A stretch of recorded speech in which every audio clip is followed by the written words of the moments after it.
这是一部仅仅拍摄了25天就直接砍下了6项奥斯卡大奖的电影。这是一部影史上第一次，奥斯卡和金球奖都把最佳男主男配颁给了同一个演员的电影。它就是被称为美国版《我不是药神》的《达拉斯麦加俱乐部》，而男主就是马修麦康纳，那个凭借星际穿越超神之前就在这部电影已经封了神的家伙。好了，不多说了，接着就让我们看一看，马修麦康纳当初的演技到底就有多神，能直接在小李子和克里斯蒂安贝尔手里抢走2大影帝。这部电影里又究竟讲述了一件什么样的故事，才能让他仅仅只拍摄了20多天就干掉了那些动辄拍摄数月、投资数亿的好莱坞顶级巨制？罗恩作为达拉斯的一名老牌专业电工，机器里有没有电，他一摸就知道。再次醒来，人已经在医院了，电的并不严重，但医生却顺道帮他查出了别的病，艾滋病，还告诉他只有30天可活了。You fucking kidding me? Talking about that fucking rock cock sucking Hudson bullshit. Mr. Woodruff, have you ever used intravenous drugs? Have you ever engaged in homosexual conduct? Homo. You say homo? Yeah. That's what she said, isn't it? You fucking kidding me? I ain't no faggot, motherfucker. I don't even know no fucking faggot. Look at me. What do you see? Huh? Goddamn rodeo's what you see. Mr. Woodruff. All right, so fucking watch it. Mr. Woodruff, can you just... No, I can't do shit. You speak fucking English, motherfucker. Call me a motherfucking faggot. I'll whip your fucking ass, boy. Your T-cell count is down to 9.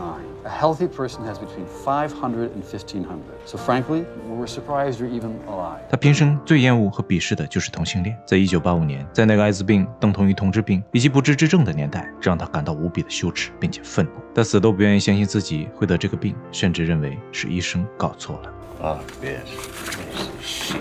Fucking 30 days, motherfuckers. Let me give you a little news flash. There ain't nothing out there can kill fucking Ron Woodruff in 30 days. 回到家后，毫不在意的罗恩习惯性的叫了2个阴招女郎，打算和最好的朋友一起享受。可看着朋友缠绵的画面，艾滋病这个词却突然不受控制的浮现了出来。他有些失落的躺在沙发上，提不起一点兴趣。完事的朋友还以为他转性了，一问才知道艾滋病的事。罗恩故作轻松的告诉他医生弄错了，可朋友听完却开了句玩笑。Well, what if it ain't?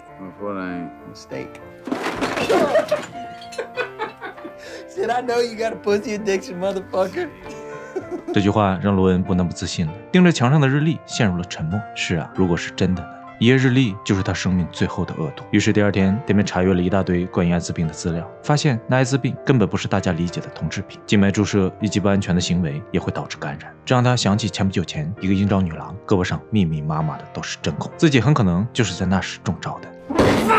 可后悔无用，他从一堆资料中查到，医院正在联合制药厂正在试验一款治疗艾滋的新药 AZT， 虽然副作用极大，但作为目前唯一有效果的药，药管局还是同意用它拿来做人体双盲对比试验，也就是有人用 AZT， 有人用普通安慰剂来以此查看治疗的真正效果。而迫不及待的罗恩立马赶到医院就想要买药，也因此认识了女主艾芙。可艾芙却告诉他，药品还处于随机测试阶段，作为医生的他也没有权利买到。而无奈的罗恩只好掏出了纸条，一一问起了自己查到的那些国外特效药，可无一例外都是没有获得药监局批准的药品，同样也买不到。而艾芙也只好推荐他去互助会看看，好调整一下心态。I'm dying.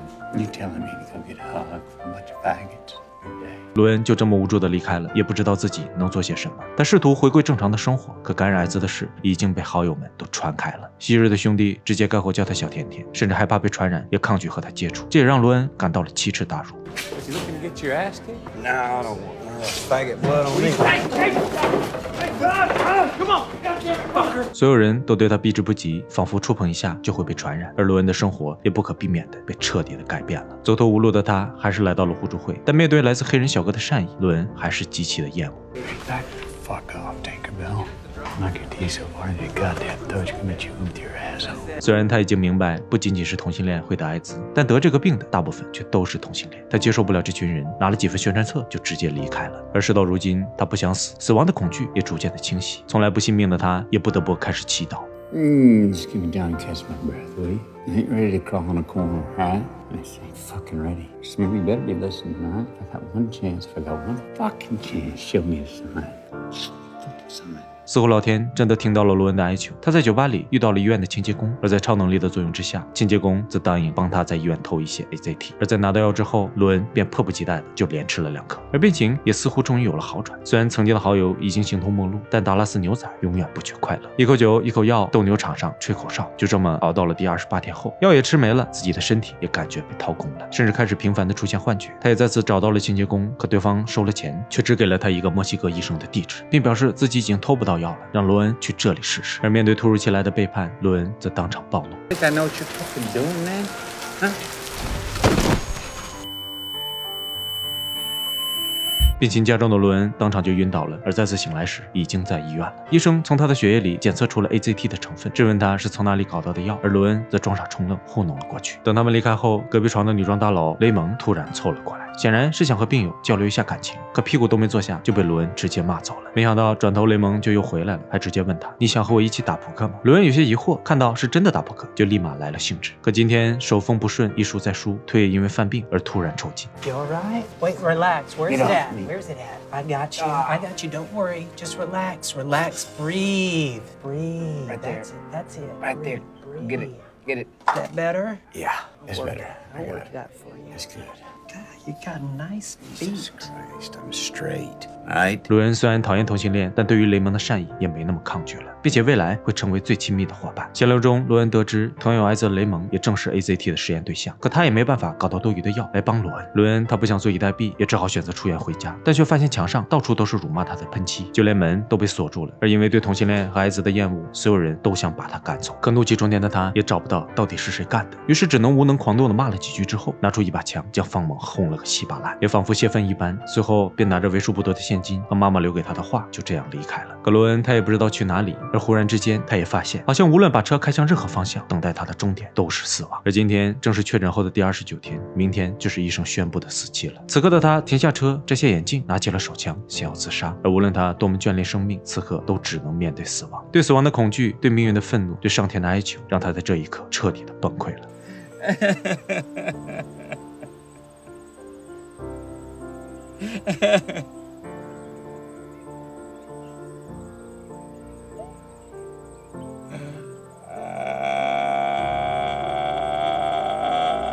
这段影史上最经典的哭戏，没有一句台词，但却胜过千言万语。太多人知道，在自己得了绝症之后，立刻就不行了，甚至心灵早于身体就死亡了，然后身体迅速衰竭。而这一天，罗恩在一场痛哭中挣脱了出来，心灵早于身体完成了一丝叛逆。他要去墨西哥找到那清洁工所说的那位医生，为了自己的生命做最后一搏。也正如他出院时对艾芙所说的。No, sorry, lady, but I prefer to die with boots on. 第30天，罗恩找到了那位墨西哥医生，但医生却告诉他 ，AZT 的毒性太大了，不亚于是体内的核弹，它不分敌我，在杀死病毒的同时，也会杀死其他所有的细胞。而想要活下去，就必须戒毒、戒酒、戒 AZT， 这些已经在1个月的时间里，将罗恩的身体彻底搞垮了。此刻，一个轻微的感冒都可能直接带走他。随后，医生便给罗恩制定了重新的治疗方案。他给罗恩用的药理和 AZT 是类似的，但对其他的细胞伤害很小。而治疗后的罗恩也竟然就此奇迹般的活了下来，甚至3个月后，病情也有了极大的好转。看着医生用的药不仅毒性更小，作用反而更大，罗恩他立马嗅到了商机。此刻，他只要把药运回老家，那就立马大赚一笔。虽然这种药没有经过药监局的批准，属于违法走私，可对于一个身患绝症的人而言，他根本就不在乎这些。同样的一辆车，3个月前他一度想自杀，最终狼狈地离开了美国，可如今却摇身一变，带着3000粒药回来了。他假扮成教父，企图蒙混过关，可是还是被查到了大量的药品。法律规定，个人最多只能携带90天的药量，而罗恩则淡定地表示自己得了绝症，一天得嗑33粒，并且神父的身份也没有浪费，比如以上天的名义起誓。If we get the slightest indication that you're selling these drugs for profit, you could be thrown in jail for a very long time, Father. And to God, I promise to take every single one of these pills myself. My life depends on it, son. 就这样，罗恩成功过关了，回到了熟悉的达拉斯。可任凭他如何推销，药品都卖得不太行。艾滋的重灾区就在同性恋，但一直抗拒这个圈子的他收获甚微。就在他一筹莫展的时候，没想到那女装大佬雷蒙突然出现了。原来买过药的他发现的效果果然好。而罗恩有药，他有圈子和渠道，能一起合作才是王道。在一番讨价还价之后，雷蒙则以分成25%的条件加入，而生意也立马迅速火爆。罗恩也第一次走进了同志酒吧，第一次近距离接触并了解了这群人，发现他们并没有刻板印象中那么讨厌，反而比曾经的酒肉朋友更加真实。原来他们也可以成为正常人的朋友。虽然买卖很好，但毕竟这算违法。长远考虑，罗恩还是决定要组进一家俱乐部，400美金入会就可以免费享受药品，而同时还要签一份免责合同。出了问题概不负责。而恰好此时，经过人体实验后的 AZT 也正式上市，但每个病人每一年都要花费1万美元，也成为有史以来那最昂贵的药物。这反而也让罗恩的生意更加红火。俱乐部门口排起长队，而艾弗也很快就发现了有些病人已经开始不来医院了。而在好奇心驱使之下，艾弗也找到了俱乐部。可看着大家都在放肆地使用这些未经获批的药品，身为医生的他一时无法接受，便也直接怒气冲冲地表示他会阻止自己的病人再来这里。可罗恩此刻却毫无波澜，在他看来，那些所谓药监局批准的药品代表的不过只是资本和利益，比如 AZT， 比如大量的科技与狠活的工业垃圾食品。在利益面前，那些人命算什么呢？晚上，罗恩与雷蒙来到超市购物，意外也碰到了之前的兄弟，两人闲聊了几句。雷蒙见状也友好的打算和他握手，可没想到等来的却只是一脸的嫌弃和厌恶。尴尬的雷蒙也只好收回了自己的手。 Come on, buddy. What's your problem? Fuck you. Hey! Oh! Shake his hand, DJ. Shake his hand, DJ. Give him a good one. Give him a good one. Why don't you fuck off? Come on back to your miserable life. 雷蒙第一次感受到了尊重和关心，来自他的朋友罗恩，一个非统治的人士。俱乐部的生意越做越大，虽然400美元比1万美元显得微不足道，但对于一些早就把房子吃没了、家人吃垮了的病人来说，依旧是一笔巨款。但此时的罗恩并没有大发善心。 $50. No, right? You ain't got the money. You don't join the club.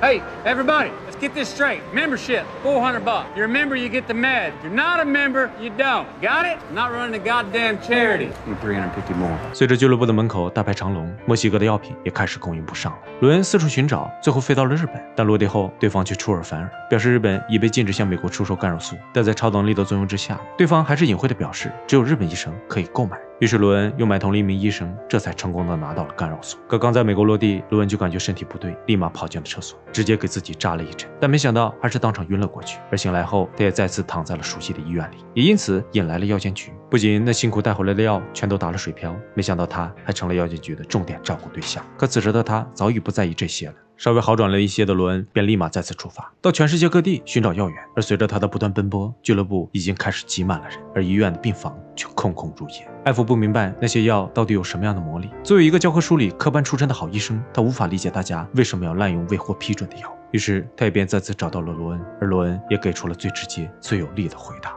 Not that I'm off it now. Look at me. I'm here, feeling great. And I'm not the only one. 是啊，被宣判只有30天可活的他，就是因为用了这些所谓的未获批准的药活了下来。而获得批准的 AZT 却在肆无忌惮地杀死那些免疫力丧失的艾滋病患者。这一次，艾弗动摇了他尽心尽力地照顾病人，而罗恩藐视甚至打破一切规则，也只不过是为了活下去。谁又有错呢？可艾弗的上级却并没有像他一样，病人都跑了，他就无法拿到药企输送的巨大利益，于是便直接以犯法的名义举报了罗恩。而那刚带回来的药品也再次被全部没收。晚上，罗恩主动邀请艾弗共进晚餐，并将妈妈留给他的那幅画送给了艾弗。两人聊了很多，也多了一层的相互理解。话语间，罗恩直截了当地请求他帮忙留意他的上司，如果再有什么针对他的行为，希望他能够告诉自己。但艾弗没有答应，也没有拒绝。可罗恩依然感谢他能够过来，并且最后还送给了他一句忠告 You enjoy your life, little lady. I only got one. 没过多久，药监局也带着法令再次上门，将最后藏起来的存货全部没收，也关停了俱乐部，并且很快推出了新的法令，以后病人购买药物必须得有医生开的处方，否则就算违法。既然卖药的罗恩是个刺猬，那就从买药的病人下手，双管齐下，碾压而来。而罗恩的钱货也直接两空。达拉斯买家俱乐部彻底关闭了，仅剩罗恩和雷蒙两人，这是所有俱乐部成员不愿意看到的。他们都因这里活了下来。一对年迈的夫妇找到罗恩，决定将自己的房子无偿的租给他，希望俱乐部能够继续成为大家活下去的地方。可是解决了场地，资金就又成了问题。将一切都看在眼里的雷蒙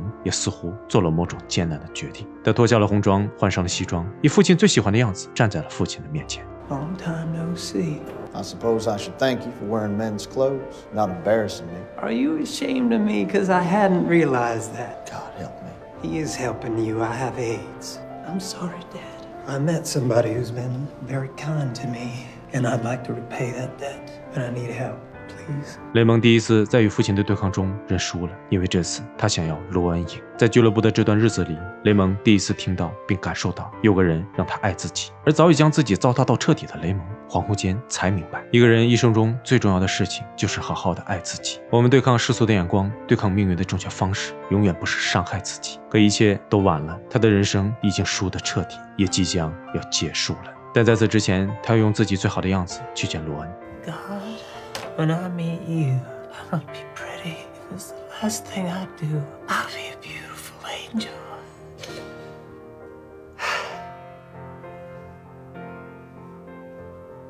而此刻的罗恩还在为了医生的厨房打电话，可却没有任何的收获。打扮漂亮的雷蒙推门而入，扔给了他一大钱。父亲最终还是答应帮他了，可罗恩却很担心。Where'd you get this? Did you sell your ass? Really? Where'd you get it? I sold my life insurance policy. Not like I'm gonna need it anyway. 罗恩将雷蒙紧紧抱住，在世俗的眼光中，雷蒙是同志，是怪物。可罗恩却分明地觉得自己抱住的是一个有血有肉的正常人，甚至比大多数正常人都更加的有情有义。可是他不知道的是，很久没有用药的雷蒙身体早已到达了极限，而这也将是他最后的拥抱。放手就会是永别。而不知情的罗恩为了拿到医生的处方，找到了艾弗，可艾弗也表示爱莫能助。于是罗恩只能偷偷地顺走一些处方单，便急忙出发前往墨西哥。等他离开之后，雷蒙的病情也急剧恶化。面对死亡袭来的恐惧，没有人可以坦然。You're not gonna die. Now just trust me. Come on. 他的另一半没有办法，也只能将他带回了医院。另一边，罗恩再次找到了那名墨西哥医生，对方直接给他看了一本医学杂志，而上面发布了法国的一项研究，证明了 AZT 对于大多数人来说毒性太过强大了，对于艾滋的治疗也没有长期的效果。但这项重大的研究成果却被药监局给封锁了，依旧大肆的宣传着 AZT 的治疗效果，而美国的病患也成为了无知的待宰羔羊。紧接着，医生还告诉了罗恩一个新的发现，那就是毛毛虫在化蝶成茧的过程中会产出一种来保护自己的分泌物，而这分泌物可以成为人类的无害抗体。但一切都还在研究的阶段。晚上，罗恩看着孵化室里灯光闪烁，好奇地走了进去。灯光亮起，满室的蝴蝶飞舞，他张开双臂，任由蝴蝶落下。我无法描述这一幕有多么的打动我。原来电影有时候也是一首诗。等待罗恩带着新药赶回来时，雷蒙已经离开了。在医院，医生给他用了 AZT， 也因此加速了他的死亡。他没能等到罗恩的药，而这也让罗恩几近的疯狂。Excuse me, you need to wait outside. You're a murderer! You call yourself a doctor, huh? You're a fucking murderer, huh? Let go of me! Don't let him kill you! Take him out of here! Take him out of this hospital! 可不管他有多么的愤怒，都无法挽回雷蒙的生命了。自己似乎也被抽干了力气，失去了雷蒙的他彻底的迷失了。达拉斯买家俱乐部的意义又到底是什么？罗恩不知道，只是在看到那个曾经交不起会费、手里只有50美金的家伙，罗恩免费把药送给了他，甚至将自己的爱车卖了，免费给患者送药。而做完这一切之后，罗恩呆滞地坐在椅子上，看着不远处的小丑雕像，取下了头上的牛仔帽。他同样是个艾滋的病人，但此刻却更像一位斗士。此时，艾弗突然走了过来，罗恩终于开口了。Anemia, cancer, bone marrow depletion, seizures, fever, hearing loss, impotence, neuropathy. 他念着 AZT 的一个个副作用，像是控诉着雷蒙以及很多人的死。除此之外，他什么都不想说了，把那本研究 AZT 的法国医学杂志交给了艾弗，而艾弗也终于醒悟自己的错到底有多么的离谱。他把罗恩送给他的那幅野画画拿了过来，想挂在墙上，可无论怎么锤，钉子就是钉不进去。于是艾弗一遍又一遍地捶打着墙。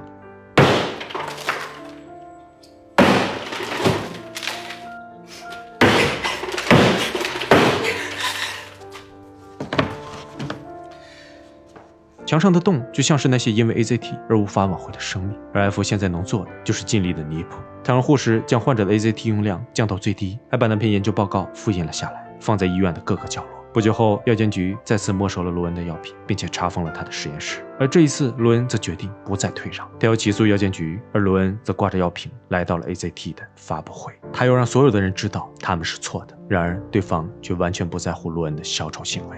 Mr. Woodruff, I'm afraid that you are nothing more than a common drug dealer. So if you'll excuse us, we would Oh, like... I'm a drug dealer. No, you're the fucking drug dealer. I mean, goddamn, people are dying. And y'all are all up there afraid that we're gonna find an alternative without you. See, the pharma companies pay the FDA to push their product. All right? So fuck no, they don't want to see my research. All right. I don't have enough It's cash enough. in my pocket to make it worth their while. It's enough. That's it right there. Tell you what, I'm gonna be a pain in your ass when I'm 6 feet under. 雷蒙离开了，但此时的罗恩也并非一个人在努力。醒悟过来的艾弗也在默默地做着自己能做的小事。医院知道后，希望他自己辞职，但艾弗早已不是那个从前的艾弗了。 I won't. You'll have to fire me. Eve. Y'all go fuck yourselves. 晚上，两个向着 AZT 说不的人给了彼此一个拥抱，他们太需要这个了。这个世界太喧嚣，但他们的声音太过渺小，只有靠近彼此，才能多一点点力气。虽然不知道未来如何，但罗恩依然尽情地想象着。 I mean, I got one life, right? Mine. Fuck, I want somebody else's sometimes. Sometimes I just feel like I'm fighting for life. I just ain't got time to live. I want it to mean something. 在6个月后，罗恩的诉讼案终于得到了法庭的审理。法官表示，虽然每个人都有权利选择自己的医疗救治，但必须得到药监局的批准。法律的滞后性导致了他的矛盾性。 The FDA was formed to protect people, not prevent them from getting help. The law doesn't seem to make much common sense sometimes. If a person has been found to be terminally ill, well, they ought to be able to take just about anything they feel will help. That's not the law. Mr. Woodruff, I'm moved to compassion by your plight, but what is lacking here is legal authority to intervene. I'm sorry, this case is hereby dismissed. 罗恩败诉了，他以为自己失败了，可回到俱乐部时，他才发现自己已经成功了。